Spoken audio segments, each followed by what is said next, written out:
प्रिया kitchen में चाय बना रही होती है और सुमन ड्राइंग रूम में बैठकर मजे से टीवी देख रही होती है। तभी दरवाजे की घंटी बजती है। प्रिया, जरा देखना तो कौन आया है। देखती हूँ मम्मी जी। प्रिया दरवाजा खोलती है तो सामने पड़ोस वाली विमला आंटी खड़ी होती है।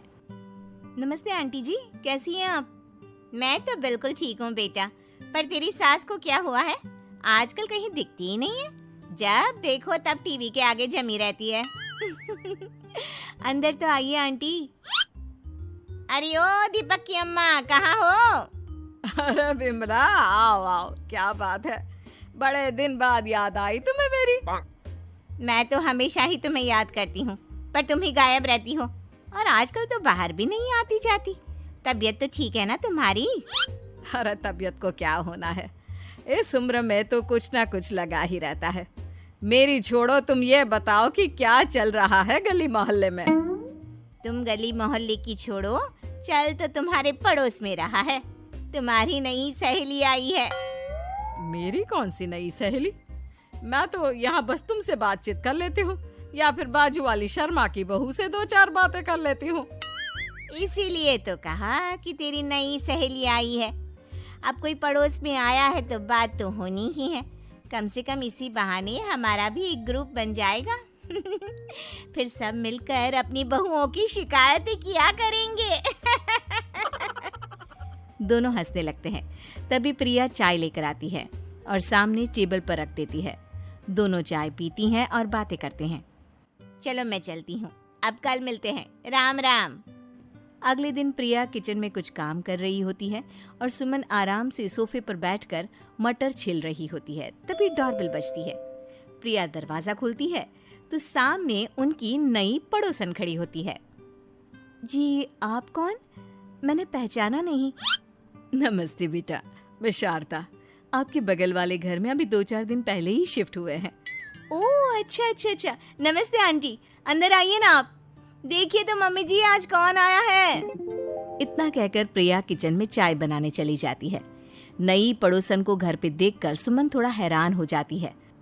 नमस्ते बहन जी, मैं शारदा, आपकी नई पड़ोसन। अच्छा, आप हैं हमारी नई पड़ोसन। आइए आइए, और बताइए कैसी हैं आप? जी बिल्कुल ठीक हूँ। वो दरअसल घर पर छोटी सी पूजा रखवाई थी, बस उसी का प्रसाद देने चली आई।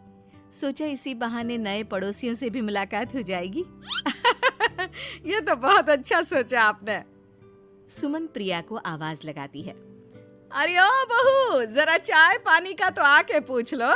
ये आजकल की बहुएं भी ना, जब तक बोलो नहीं तब तक कुछ नहीं करेंगी। आई मम्मी जी। प्रिया चाय लेकर आती है। दोनों बैठकर चाय पीती हैं और खूब सारी बातें करती हैं।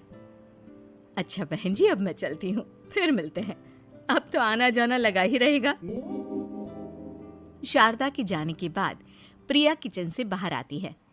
क्या बात है मम्मी जी, आप दोनों को देखकर तो लगा ही नहीं कि पहली बार मिल रही हो। आप दोनों तो बिल्कुल बिछड़ी हुई सहेलियों की तरह बातें कर रही थी। अरे जब 2 औरतें मिल जाती है ना, तो बातें अपने आप ही निकल आती है। अब तू अपने काम पर ध्यान दे, बातों पे नहीं। ऐसे ही कुछ दिन बीत जाते हैं। अब सुमन और शारदा अच्छी सहेलियां बन गई होती हैं। दोनों एक साथ मंदिर जाती, मार्केट जाती और कभी कभी तो विमला भी इनके साथ मिलकर खूब हंसी ठिठोली करती।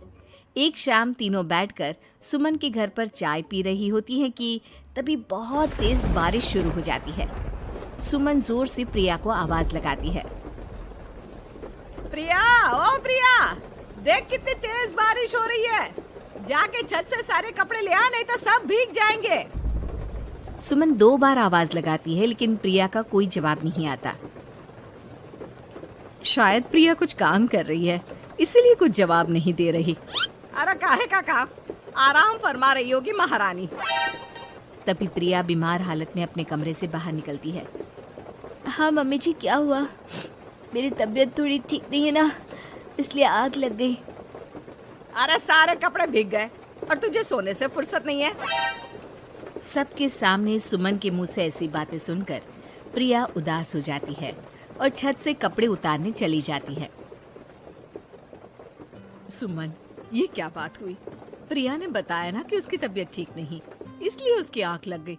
तुम भी ना खामखा उसे सबके सामने सुना दिया।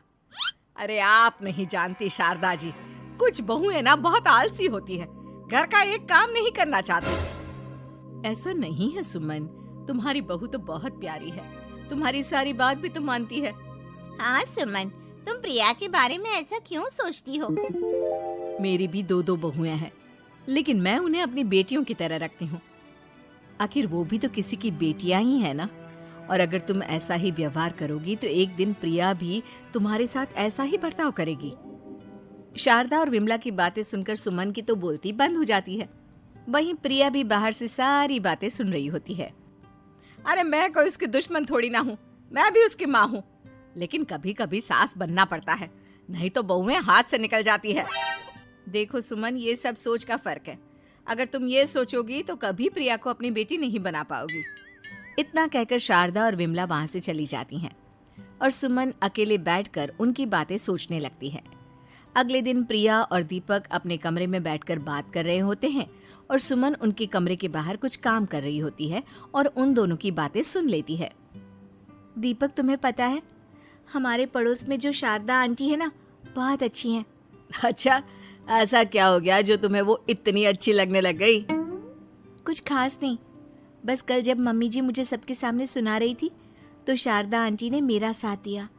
मैं तो सच में हैरान ही रह गई थी जब उन्होंने मम्मी जी को मुझसे ऐसा बर्ताव करने के लिए मना किया। अच्छा, फिर क्या हुआ? होना क्या था, शारदा आंटी तो मम्मी जी को समझा ही रही थी कि बहू को भी बेटी की तरह ही रखना चाहिए, लेकिन मम्मी जी तो मम्मी जी है ना, उन्हें तो मुझ में हमेशा कमी ही दिखती है। काश मुझे भी शारदा आंटी जैसी सास मिली होती जो मुझे भी अपनी बेटी जैसी समझती। सुमन ये सब सुनकर बहुत उदास हो जाती है और वहां से चली जाती है। प्रिया की बातें सुमन के कानों में बार बार गूंज रही थी। उसे बहुत शर्मिंदगी महसूस हो रही थी कि उसने प्रिया के साथ बहुत गलत किया है। अगले दिन सुमन शारदा और विमला को बुलाती है। क्या बात है सुमन, आज तूने ऐसे अचानक क्यों बुलाया? सब ठीक तो है ना? हाँ हाँ, सब ठीक है, तुम दोनों बैठो तो सही। तब तक दीपक और उसके पापा भी आ जाते हैं। प्रिया, तुम भी आ जाओ। क्या हुआ मम्मी जी, आपने बुलाया? हाँ प्रिया बेटा, मैं आज सबके सामने तुमसे माफी मांगना चाहती हूँ। मैंने आज तक तुम्हारे साथ बहुत बुरा व्यवहार किया है, लेकिन तुमने कभी भी मेरे साथ बुरा बर्ताव नहीं किया। मुझे अपनी गलती का एहसास हो गया है, हो सके तो मुझे माफ कर देना। प्रिया अपनी सास की बातें सुनकर हैरान हो जाती है। उसकी आंखों में आंसू आ जाते हैं। प्लीज मम्मी जी, आप मुझसे माफी मत मांगिए, मैं भी आपकी बेटी ही हूँ। वैसे एक थैंक यू तो मेरी नई सहेली को भी बनता है, जिसकी वजह से मुझे मेरी गलती का एहसास हुआ। शारदा बहन, आपका बहुत बहुत शुक्रिया जो आपने मेरी आंखें खोल दी। अरे क्या सुमन, तुम भी ना। तो फिर इसी बात पर चाय और पकोड़े हो जाए। हाँ हाँ, क्यों नहीं।